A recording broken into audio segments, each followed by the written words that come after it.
Marcus Oreily stood in the first row of pews in a small Baptist church in Boston's South Side that he had attended with his mother ever since he could remember. The pastor called him to the podium to open the service in prayer. He reminded everyone that there would be a potluck supper fellowship downstairs immediately following the service. Then Marcus stepped onto the platform, and his pastor put his hand on his shoulder and said, "Today, we honor this very special young man. 19 years ago, I had the privilege of baptizing him. I watched him grow into the fine young man who stands before you now. Tomorrow, he will leave to start the next chapter in his life. As many of you already know, Marcus has joined the Army. Tomorrow, he leaves for basic training. Please keep him and his mom and sister in your prayers." The congregation cheered. Marcus approached the podium and looked out into the small crowd. He smiled broadly, bowed his head, and began, "Let us pray." Downstairs, after the service, it was a festive atmosphere. People brought in dishes of food that they had previously prepared and placed them on a group of tables arranged in a line in the front of the room.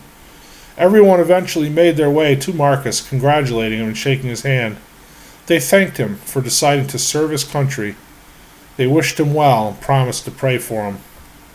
One older lady reminded him that he was an ambassador of Christ and of this church, and warned him that she expected him to act accordingly. Mr. McDougal, an older man who served as a Marine during the Vietnam War, shook his hand and pulled him into a hug. He had a serious, concerned look on his face. As he looked Marcus dead in the eyes, with a sense of urgency, he said, "Son, my heart goes with you. Please take care of yourself." This puzzled Marcus. Everyone had been so upbeat, celebrating him and the service he was about to embark upon. Now here was this old man who sent a chill up his spine with his words. It wasn't so much what he said, but how he said it. He would come to remember that encounter many times in the next couple of years. Most of them had no way of knowing it, but that was the last time any of them would ever see that innocent young man again. Well, maybe Mr. McDougal sort of knew. Yes, in fact, Marcus Oreily would return home in 13 months on his mid-deployment leave from Iraq, but he would not be the same young man who was with them today. The next day, he stepped onto a bus for Fort Benning, Georgia, as his mom and sister looked on. As the bus drove off, they waved, and his mom cried. Now, Marcus had always been athletic and was in very good shape. He started a regimen of diet and exercise even before he finished high school last spring to make sure that when he arrived at Benning, he would be prepared. He was motivated and disciplined for a 19-year-old from Southie. He breezed through basic and the infantry training that followed. From there, he received specialized training as a medic, and almost 6 months from the day that he stepped onto that bus, he was on a plane heading for a fob on the outskirts of Baghdad. It was 2006, and Iraq had a new prime minister. Saddam Hussein was about to have his day in court, which would not go well for him.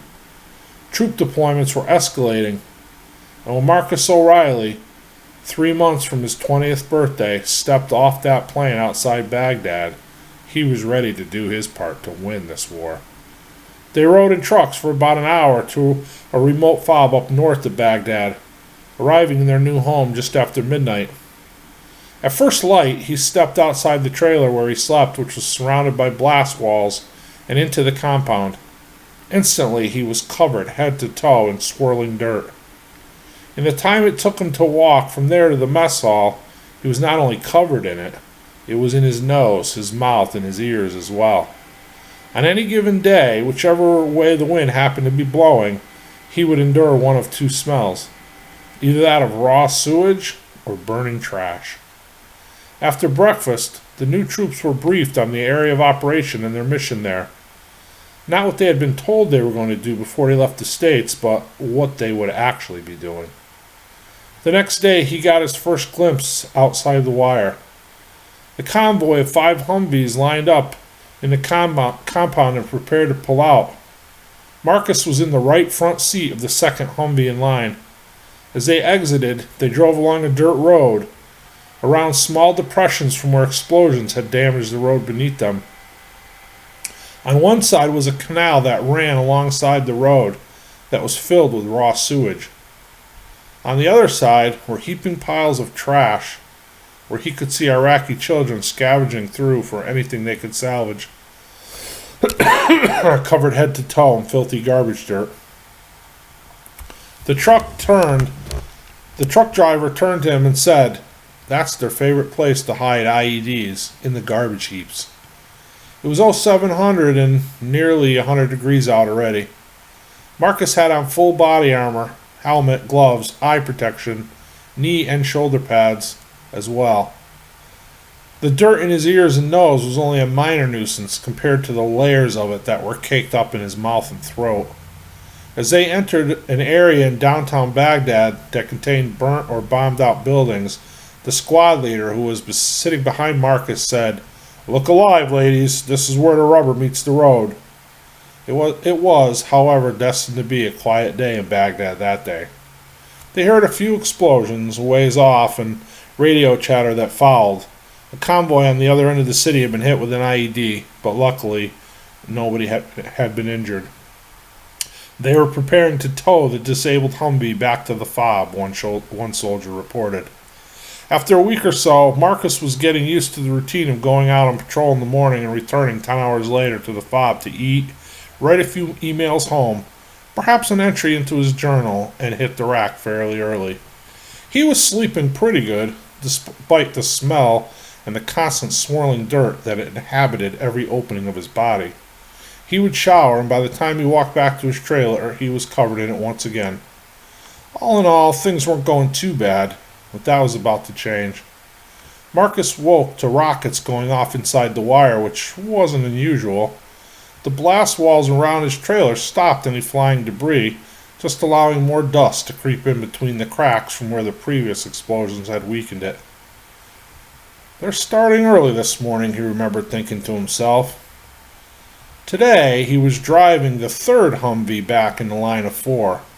In the seat directly behind him was the company commander, a 44-year-old lieutenant colonel they referred to as the Old Man.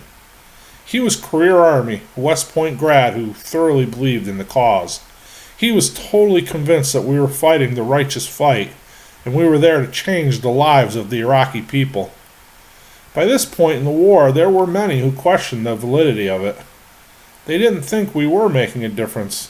Heck, the Iraqi people themselves who we were fighting to make better lives for didn't even want us there. However, Colonel Jorge Ramirez was by no means one of those critics. When they turned the corner that put them on a main road through Baghdad, they saw a man standing in a doorway a ways off. There was no way to know that he had previously placed an IED at the base of a street lamp pole that was slightly tilted over. The man used this as a locator for where he had placed the explosive. The first vehicle passed, then the second. As Marcus's Humvee passed the pole, the man pressed his finger on the trigger mechanism he had in his hand. His timing was off just slightly, and the majority of the projectiles hurled through right between the third and fourth Humvee. However, one plate sliced through the back of Marcus's Humvee about 18 inches behind Colonel Ramirez's head. He heard the sound it made as it sliced through the steel plating of the Humvee. Another piece traveled on an upward angle from the blast through the engine compartment and firewall of the fourth Humvee. As it came through the firewall, it hit the driver, 19-year-old Sean Bradley, from Muskegon, Michigan, right in the abdomen. From there, it continued through and out his back and through the seat, straight back and through the rear seat right behind the two men sitting there, finally exiting the vehicle through the rear trunk lid. When he heard the cry for medic, Marcus ran back and helped pull Bradley from his seat. He was already dead. That was the unit's third casualty since they arrived 3 months ago, but it was Marcus's first glimpse of death. It would not be his last, however. The soldiers would watch the news at night in the dining hall. They saw President George W. Bush tell the American people how vital the mission in Iraq was, how we were helping to liberate the Iraqi people and bring them a democracy which would help allow them to be an independent nation that can contribute in global affairs around the world. They heard Colonel Ramirez brief his supervisors and tell the Iraqi nationals working with us how vital and necessary our mission was. He was convinced we were bringing freedom to this long oppressed peoples.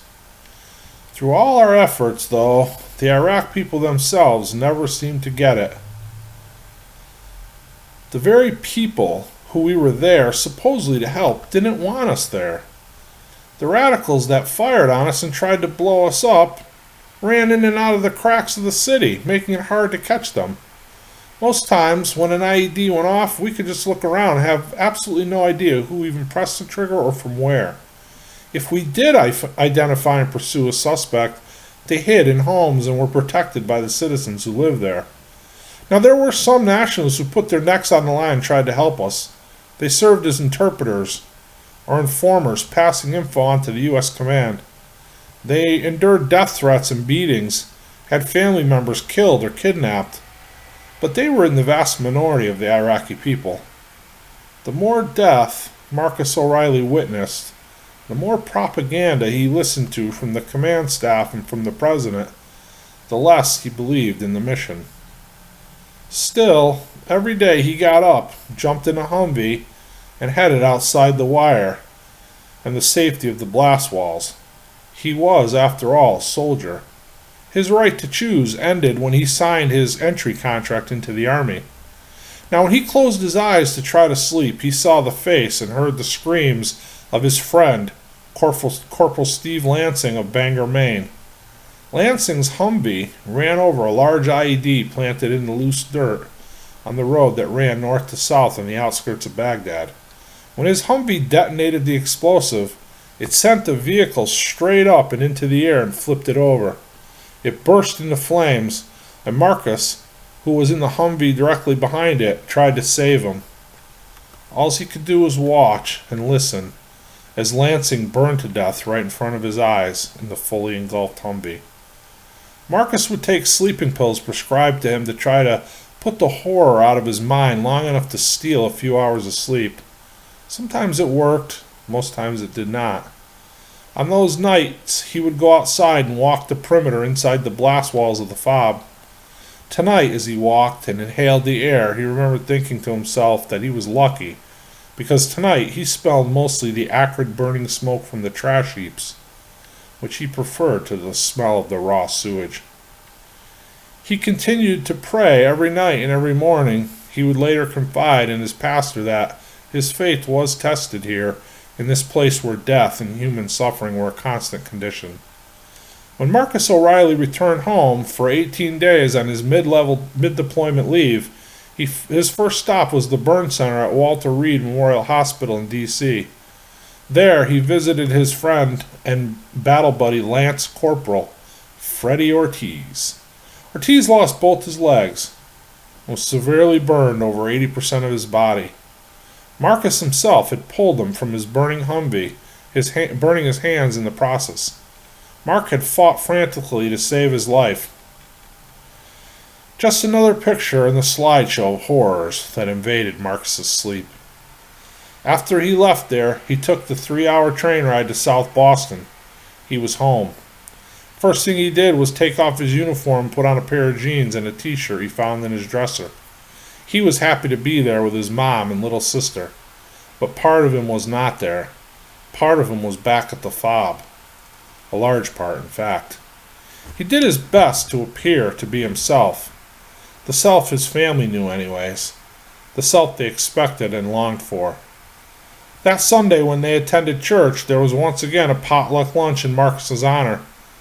He dreaded going downstairs to the fellowship hall, but he knew he had to. It meant so much to his mom and sister, who were so proud of him. "My son the hero," his mom declared to anyone she encountered. People again came up to him, shaking his hand and trying to talk to him. "Thanks for your service," he heard over and over again. None of it seemed to make any sense to him. As he looked over the crowd, he remembered thinking, how could any of these people possibly understand? Then he saw Mr. McDougal, sitting alone as he always did, as he preferred. When his eyes met Marcus, Marcus remembered thinking, how could he possibly not understand? He didn't know how, but as he looked in his eyes, he knew that he did understand. Marcus made his way over and sat next to him, both men sipping on their coffee and barely saying anything to each other. It was comfortable somehow. At that moment, Marcus understood some things too. It was like a light bulb went off in his head. This solitary man, this loner, who many tried to get close to in the church family, but none had succeeded. He always kept himself at arm's length, never allowing anyone to get too close. Marcus remembered growing up, it seemed Mr. McDougal was always there. He came out every Wednesday and mowed the church lawn. He was always there. But nobody really knew him. Nobody knew his story, other than the fact that he was a veteran from the Vietnam War. He served there with the Marines. Never talked about it or anything, really. He was just always there. But now, as Marcus looked in this man's eyes, he knew more than he cared to, more than he needed to. The two men sat there most of the afternoon in near complete silence. Complete, comfortable silence.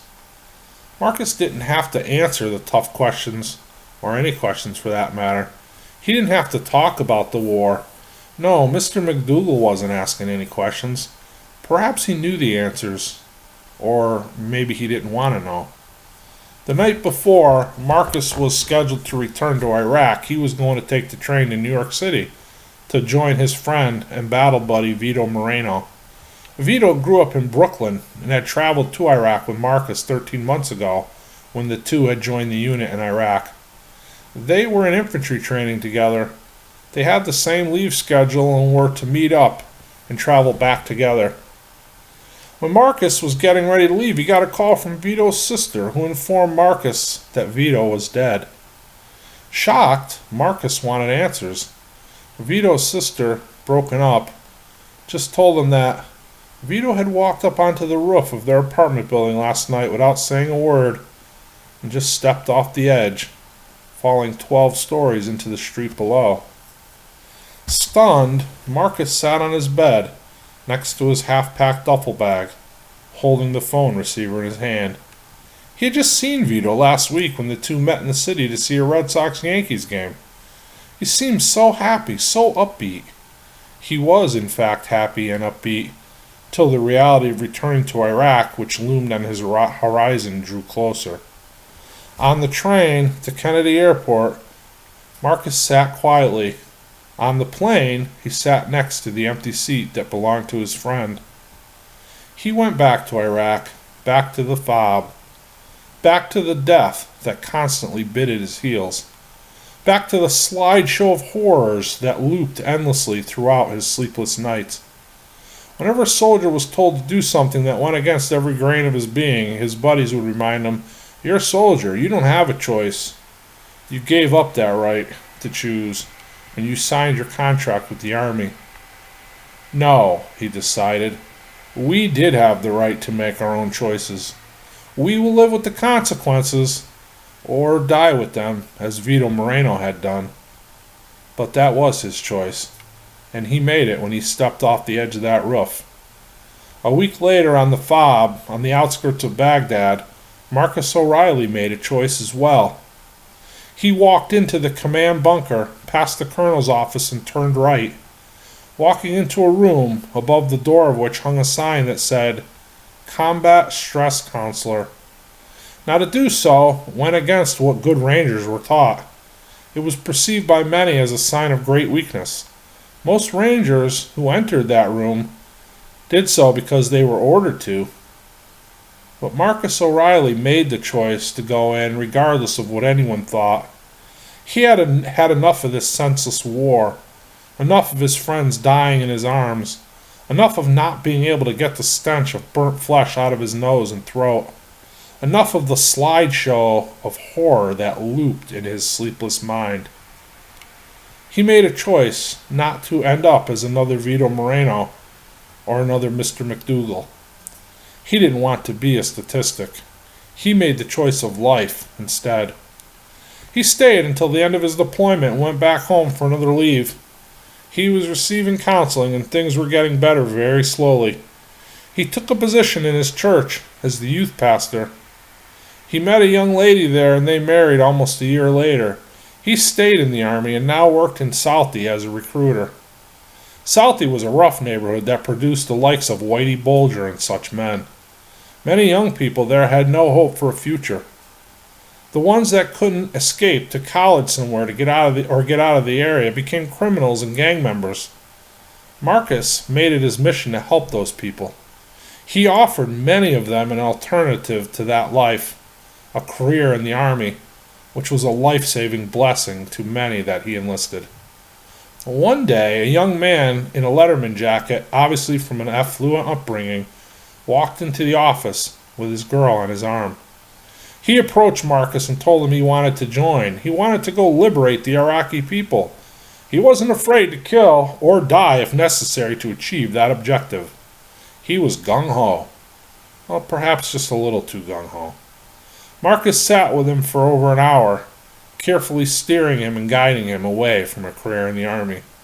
When he got up and left, the recruiter who sat across the aisle from Marcus and was a good friend of his said to him, "Dude, what happened? How did you lose him? He was ready to sign on the dotted line when he walked in." Marcus looked at him and replied, "Sometimes you gotta pull him out of the Humvee before it catches on fire." And he smiled slightly, pleased with his actions. His friend, who was 10 years older but had never seen combat, just shook his head and said, "Whatever, dude." The young man that just walked out would be part of a new slideshow in Marcus's head, one he could recall on command when he needed to. A slideshow of life, not of death.